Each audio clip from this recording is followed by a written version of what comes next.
මේ තියෙන ඩැමේජ් වෙච්ච කොලම් එකක් අපි රිපෙයාර් කරපු විදිය. මේ වගේ ක්‍රැක් එකක් රිපෙයාර් කරන්න තියෙන එකම විදිය මේක නෙමෙයි වෙන්න පුළුවන්. හැබැයි මෙතනට සුදුසුම විදියට වැඩේ කරන්න තමයි අපිට අවශ්‍ය වුනේ. අපි මේ වගේ එකකට කියනවා ස්ට්‍රක්චරල් ඩැමේජ් එකක් කියලා.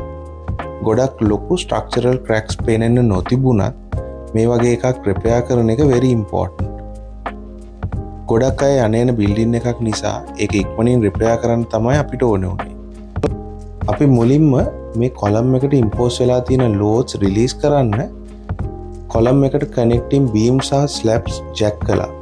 විශේෂයෙන්ම එතන තියෙන මේන් බීම් එකට ටෙම්පරරි සපෝටිං කොලම් එකක් ඉන්ස්ටෝල් කරන්න හෙවි එච් අයර්න් එකක් යූස් කරලා තියෙනවා.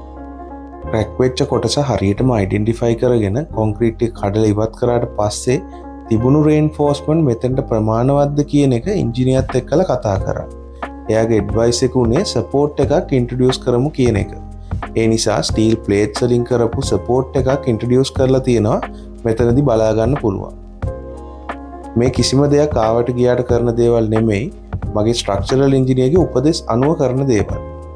කලින් කොටසේ ගොඩක් ලොකු ඝනකමක කපරාරුවක් තිබුණු නිසා ඒ ප්‍රමාණය කළ අල්ලලම අපි කොන්ක්‍රීට් කරා.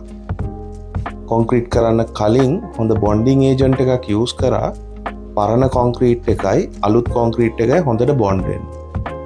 ෆෝම් වර්ක් එක රිමූව් කරලා ඉවරුණාට පස්සේ වැඩේ ඉවරුනේ මෙන්න මේ විදියට. තවත් මේ වගේ වීඩියෝස් ඉස්සරහට තියෙනවා. ඒවා බලන්න නම් අපේ channel එක follow කරලා තියාගන්න.